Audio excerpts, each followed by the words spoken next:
Um dos mais ousados projetos de engenharia do mundo está sendo construído aqui, no Oeste Asiático, em meio ao deserto. 6 dos países mais ricos do Oriente Médio se uniram para construir essa gigantesca ferrovia, que se estende por mais de 2.000 quilômetros. Mas com toneladas de areia e gigantescas montanhas para atravessar, os desafios do projeto só podem ser comparados ao preço, tornando essa uma das mais custosas obras de engenharia do mundo. Para podermos comparar, a Grande Muralha da China, que tem mais de 21.000 quilômetros de extensão e levou quase 2.000 anos para ser construída, custaria apenas 67 bilhões de dólares nos dias de hoje.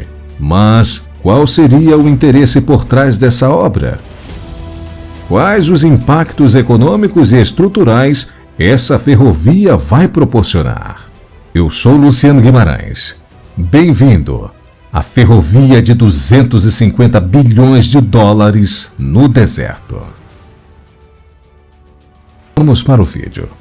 Primeiramente, para entendermos por que a ferrovia está sendo construída, temos que voltar à década de 90, mais especificamente em fevereiro de 1981, em Riad, Arábia Saudita. Lá, líderes do Kuwait, Emirados Árabes, Catar, Bahrein, Omã e Arábia Saudita se encontraram para fazer uma aliança política e econômica, chamada de Conselho de Cooperação do Golfo.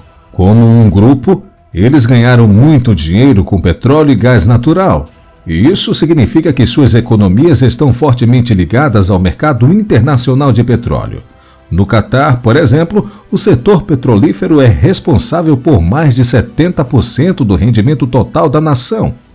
Mas, quase 30 anos depois, por volta de 2008 e 2009, os preços do petróleo despencaram em meio à grande recessão causada pelo colapso imobiliário dos Estados Unidos, afetando diretamente as economias do CCG. E é aí que o projeto de ferrovia nasce.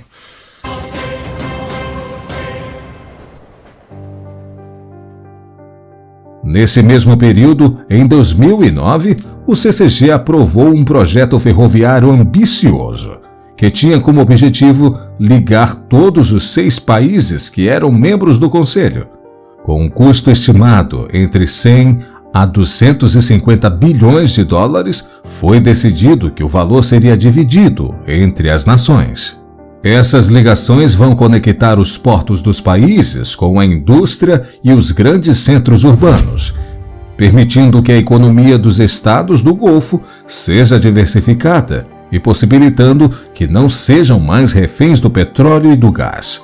Consequentemente, suas economias vão se tornar mais sólidas e estáveis. E para colocar o projeto em prática, a empresa que se destaca é a Etihad, criada para o desenvolvimento, construção, gerenciamento e operação da malha ferroviária nacional, de transporte de cargas e passageiros pela rota do Golfo de Omã ao Golfo Pérsico. Cerca de 1.200 quilômetros, essa é a primeira rede ferroviária nacional dos Emirados Árabes Unidos, que de início teve um custo de 11 bilhões de dólares. Devido à sua complexidade, o projeto foi dividido em 2 etapas. A primeira etapa foi concluída em 2016 e abrange 264 quilômetros das áreas de Rabichan e Sahar em Abu Dhabi, até o porto de Ruwais. Para termos noção da dificuldade de construir uma ferrovia no deserto, no verão, alguns canteiros da obra podem ficar tão quentes que no período da noite as temperaturas ficam próximas de 30 graus Celsius. Sem contar que as areias desse terreno é instável, dificultando ainda mais qualquer trabalho a ser feito. Para contornar essa dificuldade, foi necessário aprender com os países que já construíram no deserto, como a China, a Arábia Saudita e Mauritânia.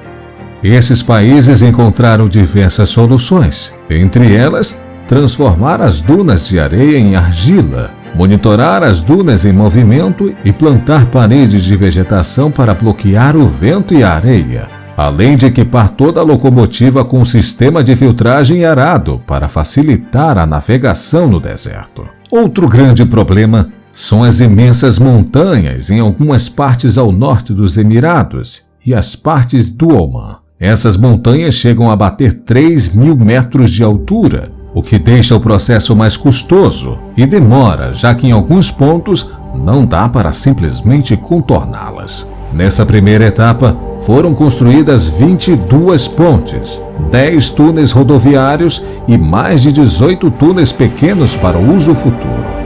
A empresa também construiu 2 fábricas para produzir travessas de concreto, que formam a base dos trilhos.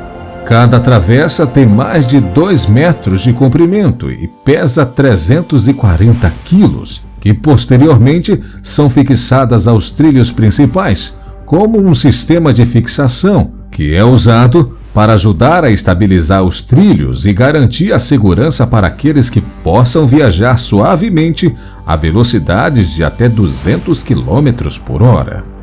Essa primeira rota ainda não está transportando passageiros, pelo contrário, está transportando até 22.000 toneladas de enxofre granulado por dia.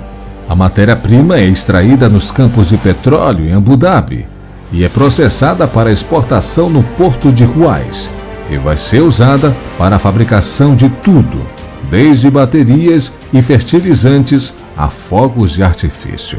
Essa operação tornou os Emirados o maior exportador do mundo de enxofre.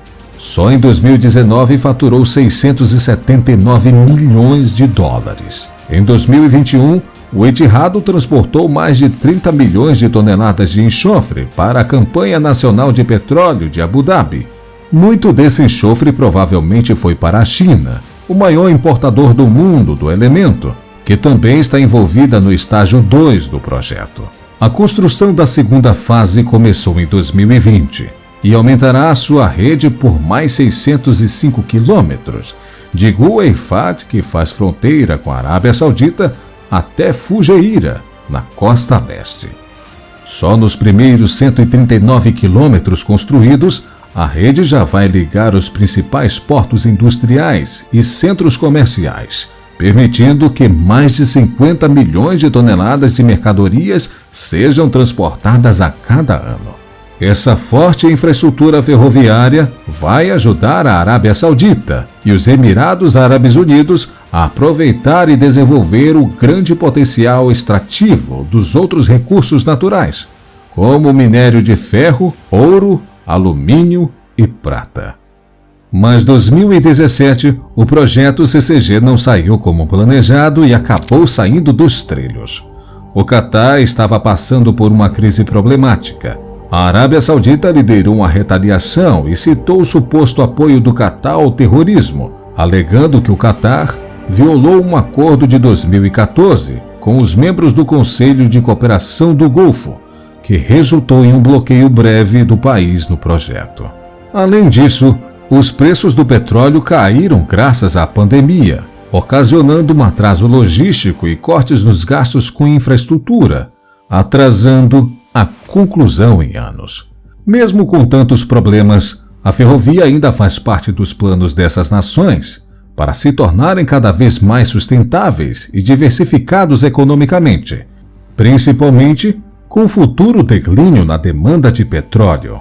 Todo esse projeto está orçado atualmente em 250 bilhões de dólares e a data prevista de conclusão é incerta, mas com certeza deu origem a uma nova indústria que até então tinha sido pouco explorada, o que significa a geração de milhares de empregos diretos e indiretos em sua construção. E quando estiver em plena operação, a ferrovia gerará mais de 80 mil empregos, de acordo com Abdul Harim Hassanak, secretário-geral da Federação de Comércio e Indústria do CCG. A economia do Golfo está se desenvolvendo imensamente nessas últimas décadas, e as ferrovias são vistas mais como um complemento que, a longo prazo, vai garantir um Golfo mais unido e independente.